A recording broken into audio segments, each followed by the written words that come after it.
അങ്ങനെ നെവിൻ്റെ സ്ട്രാറ്റജി വർക്കായിക്കൊണ്ടിരിക്കുകയാണ്.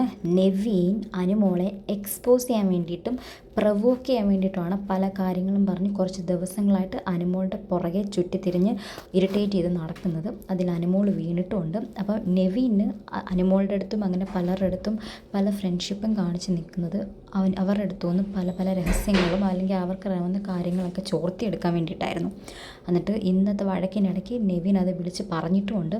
അനുമോളാണ് ഈ വീട്ടിൽ ഏറ്റവും കൂടുതൽ പൈസ മേടിച്ച് നിൽക്കുന്ന ഒരു വ്യക്തിയെന്നും അതേപോലെ തന്നെ അനുമോൾ എത്ര നെഗറ്റീവായാലും അനുമോൾ ഇവിടെ നിൽക്കുമെന്നും അവിടെ അനുമോളെ നിർത്തുമെന്നും അനുമോൾക്ക് ഇങ്ങോട്ട് വരാൻ ഇൻട്രസ്റ്റ് ഇല്ലാഞ്ഞിട്ടും അവർ തന്നെ വിളിച്ച് വരുത്തിയതാണെന്നുമൊക്കെ അനുമോൾ നെവീൻ്റെ അടുത്ത് പറഞ്ഞിട്ടുണ്ടെന്ന് പറഞ്ഞു.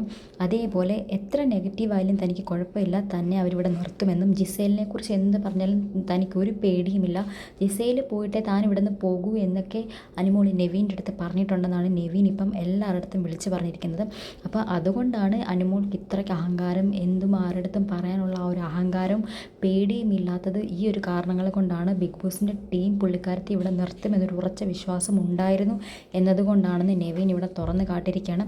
അതേപോലെ അനുമോൾ PR ടീമിന് കാശ് കൊടുത്തിട്ടുണ്ടെന്നും നല്ല രീതിക്ക് കൊടുത്തിട്ടുണ്ടെന്നും ഒക്കെ നെവീൻ ഇവിടെ വിളിച്ച് പറയുന്നുണ്ട്. പലരും അനുമോളെ വോൺ ചെയ്യുന്നുണ്ടെങ്കിലും അതൊന്നും കേൾക്കാതെ അനുമോൾ പറയാണ്, ലാലേട്ടൻ ഇനി എന്നെ ഇറക്കി വിട്ടാലും നിൻ്റെ അമ്മൂമ്മയ്ക്ക് ഞാൻ വിളിക്കുമെന്നും അനുമോൾ അവിടെ കിടന്ന് പറയുന്നുണ്ട്. ഇതിൻ്റെ ഇടയ്ക്ക് ഈ വഴക്കെല്ലാം കേട്ടിട്ട് നമ്മുടെ അനീഷ് ഭയങ്കരമായിട്ട് സന്തോഷിക്കുകയാണ്. താങ്ക് യു ബിഗ് ബോസ്, എന്തൊക്കെ കാര്യങ്ങളാണ് ബിഗ് ബോസ് പുറത്ത് വന്നുകൊണ്ടിരിക്കുന്നത്, എനിക്ക് സന്തോഷമായി എന്നൊക്കെ അനീഷ് അവിടെ കിടന്ന് പറയുന്നുണ്ട്. അതേപോലെ അവർ ആരെയൊക്കെയാണ് നോമിനേറ്റ് ചെയ്തതെന്നുള്ള കാര്യവും എല്ലാവരും അവിടെ കിടന്ന് അങ്ങോട്ടും ഇങ്ങോട്ടും ഡിസ്കസ് ചെയ്യുന്നുണ്ട്. നെവീൻ ഇത്രയൊക്കെ അനുമോളുടെ അടുത്ത് കാണിച്ചിട്ടും അനുമോളെ നോമിനേറ്റ് ചെയ്തില്ല എന്നുള്ളൊരു കാര്യവും എല്ലാവരും അറിഞ്ഞിട്ടുണ്ട്. അതും ചോദിക്കുന്നുണ്ട്. അപ്പം നെവീൻ അതിന് പ്രത്യേകിച്ച് ആൻസർ ഒന്നും ഇല്ല.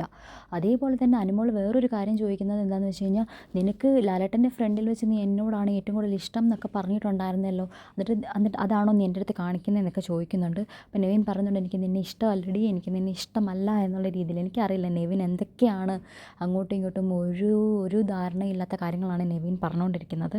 പിന്നെ നെവിൻ ഈ അനുമോളെക്കുറിച്ച് പറഞ്ഞിരിക്കുന്ന ഓരോ കാര്യങ്ങളും, അതായത് PRൻ്റെ കാര്യമായിക്കോട്ടെ, പേയ്മെൻറ്റിൻ്റെ കാര്യമായിക്കോട്ടെ, അതേപോലെ ജിസേലിൻ്റെ കാര്യമായിക്കോട്ടെ, എന്ത് കാര്യമാണെങ്കിലും അനുമോൾ ഇത് ശരിക്കും പറഞ്ഞിട്ടില്ലാത്ത കാര്യമാണെങ്കിൽ ഒരിക്കലും മറ്റുള്ളവരുടെ മുമ്പിലോ ലാലേട്ടൻ്റെ മുമ്പിലോ അനുമോൾക്ക് ഇത് പ്രൂവ് ചെയ്യാൻ പറ്റത്തില്ല. ബിക്കോസ് എന്താണെന്ന് വെച്ച് കഴിഞ്ഞാൽ ലാലേട്ടനെ കാണുമ്പോൾ അനുമോൾ പതറും, ഒന്നും മിണ്ടത്തില്ല. മാത്രമല്ല ലാലേട്ടൻ ആ പുള്ളിക്കാരത്തേക്ക് ഒരു പ്രോപ്പർ ടൈം കൊടുക്കില്ല.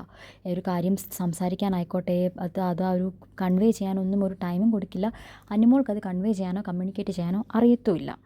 അതേപോലെ നെവിൻ പറഞ്ഞതുപോലെ അനുമോൾക്കാണ് 65,000 രൂപ കിട്ടി ഏറ്റവും കൂടുതൽ പേയ്മെൻറ്റ് മേടിച്ച് ഇവിടെ നിൽക്കുന്നതെങ്കിൽ ബിഗ് ബോസിലുള്ളവർ അനുമോളെ പുറത്താക്കാനല്ലേ ആദ്യം നോക്കത്തുള്ളൂ. എന്തുകൊണ്ട് അനുമോളെ പോലെ ഒരാളെ ഇവിടെ നിർത്തിയിരിക്കുന്നു? അതും ഒരു ഇമ്പോർട്ടൻറ്റ് ക്വസ്റ്റ്യൻസ് ആണ്. അതേപോലെ തന്നെ അനുമോൾ എന്തിനാണ് ഇങ്ങനത്തെ കാര്യങ്ങളൊക്കെ മറ്റുള്ളവരോട് വിളിച്ച് പറയുന്നത്? അത് ലാലേട്ടൻ തന്നെ അനുമോളോട് ചോദിച്ചൊരു ക്വസ്റ്റ്യനാണ്.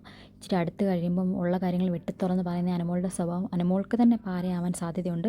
ഇനി നമുക്ക് സാറ്റർഡേ സൺഡേ എപ്പിസോഡുകൾ കണ്ടാൽ മാത്രമേ നമുക്ക് മനസ്സിലാവത്തുള്ളൂ ഇവിടെ എന്തൊക്കെയാണ് നടക്കാൻ പോകുന്നതെന്നൊക്കെ. നമുക്കത് കണ്ടറിഞ്ഞ് കാണാം.